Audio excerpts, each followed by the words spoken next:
What's going on, guys? My name's Connor, and today I review for you guys on an item that a lot of you guys are going to find both ridiculous but still very interesting. It's a Louis Vuitton Dark Prism Monogram soft trunk.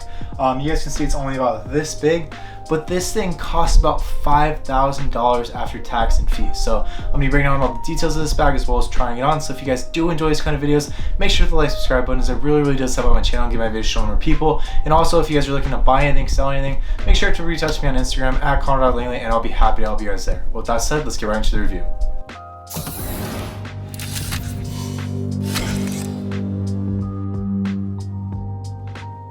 Alright guys, so just before I begin unboxing, I know it doesn't have a box, but it has everything else that came with it from purchase. Before I begin taking it out of the dust bag, there's just a couple things I want to go over. First off being the retail cost. Like I mentioned at the beginning, it's going to cost about $5,000 after tax and fees because the retail cost is $4,500.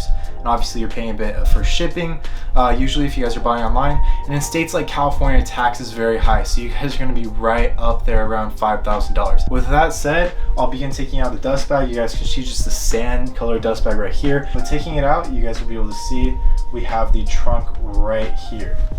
I'll take it out for you guys. Obviously we got the strap. And here's kind of what it looks like. I'll make sure to take some B-roll so you guys can look at it as I'm going over the details of it.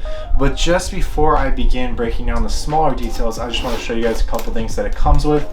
You guys can see that in here, I have the little booklet that goes with the bag. You guys can see Louis Vuitton. I'll flip through it very quickly, as well as the receipt right here. Let me just show you guys. You guys can see that it was purchased in Los Angeles, which is where I am, and you guys can see the retail cost. Make sure my details are covered up. Was $4,500 right there. Hopefully you guys can see that. I bought another item with it, so you guys can see that the total was a little bit more, but $4,500 is quite expensive for a shoulder bag or soft trunk. So I'll set this back in here really quickly and set this to the side. But going over some of the details of this bag, just so you guys can have an idea of the size of it, it's going to be about 10 inches in length. It's going to be about 7 inches tall. Then as far as width, it's going to be just about 4 inches. Obviously, if you stuff it up, it's going to spread out just a little bit, but I do not recommend you guys do that because it is somewhat fragile. How is it fragile? The material that they use on the outside with the monogram right here, which if you guys look in the light, it'll change colors depending on the direction of the reflection that's coming in at it, if that makes sense. Hopefully it does. But it's fragile because it's made of plastic. What the heck? You paid $4,500 for something made of plastic?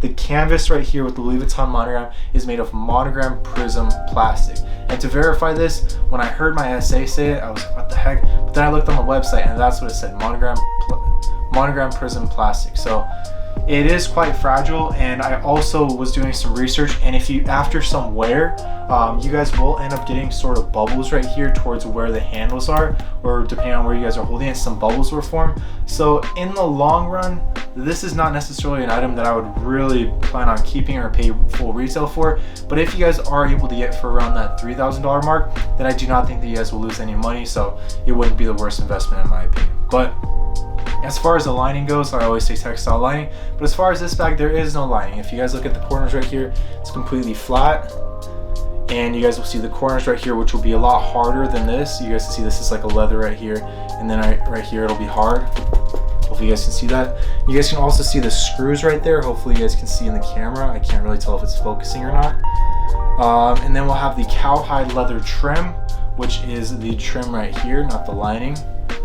And the matte black hardware, which I just showed you guys, and like I mentioned, the flowers too, which are kind of like screws that they put in. And also we're gonna have the double zip closure, so obviously if one zipper breaks, then you always have the other. So you guys can see right here we have both zippers. I'll just put both of them in the center for you guys. And no issues with the zipper. And something that you guys should probably know is that if a zipper breaks, the couple times that I've broken a zipper, I've taken it to Louis Vuitton, they fixed it for free. But I do know if it's been a while, or if it's clear that the issue with the zipper wasn't something that happened when they were making it, meaning that you did something specifically to damage it and that it wasn't really their fault that it happened, then sometimes they might charge around $100 or so, which really isn't bad. And I would not have any hesitation to get it fixed when you guys are spending so much on a luxury designer bag. because obviously the $4,500 price tag means that you should be able to afford a $100 repair for your lack of care with the item. But the interior will not have any pockets. You guys can see right here, there's not too much in here. You guys can see the heat stamp, which I usually always advise you guys to check the heat stamp and the date code, even though the manufactured items by Louis Vuitton from about April of 2021 on will not have the date code. They'll have the scanner, which is kind of like a date code, it's just not a physical copy of it. The actual date code is going to be right here.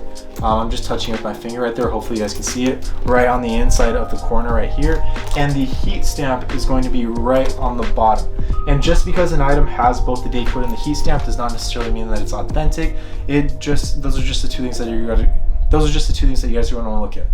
But yeah, the strap is going to be adjustable and removable. You guys can see the chain right here. It's going to be pretty light. I know when I was first looking at videos of this item before I had it in hand, the chain kind of looked a little bit heavy, but it's really light.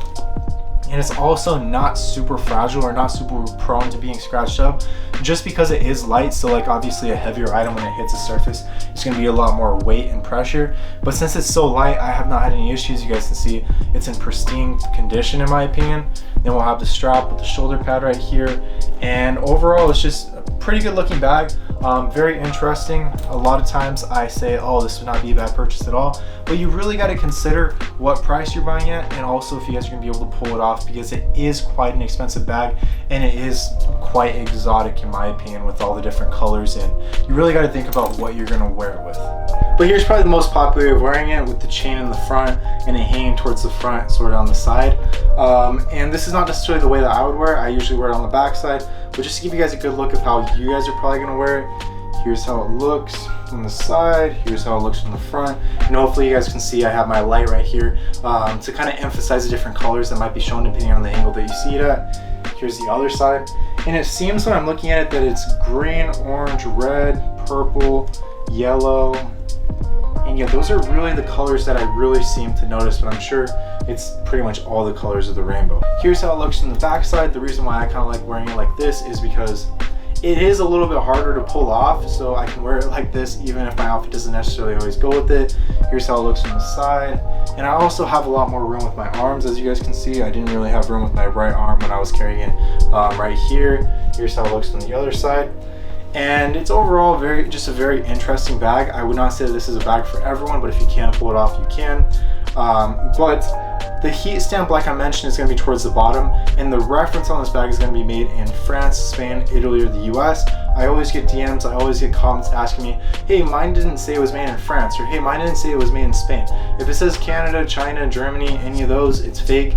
But if it says France, Spain, Italy, or the US, there's a good chance that it's real, but you still want to go through all the proper precautions in getting it authenticated and whatnot. But as far as product care to keep from the bubbles and to also keep from losing the color and getting scratches and dings, make sure that when you guys are sitting it down on a surface, hopefully you guys can see my desk from my camera angle, that you guys are lifting it straight up directly. You guys do not want to have it dragging, because then you guys are going to get chips towards the bottom. This is usually the bottom corners are where you guys are going to see the initial wear for the bag. So just make sure you guys are lifting it straight up, make sure you guys aren't dragging it all. And also when you guys are not using the bag, make sure you keep it out of the sunlight, or else it may lose its color a little bit or cause bubbles. And also keep it in the dust bag. That's the easiest thing you guys can do. They give it to you for a reason. It's not just decorations. And yeah, just do the right thing and keep it in the dust bag.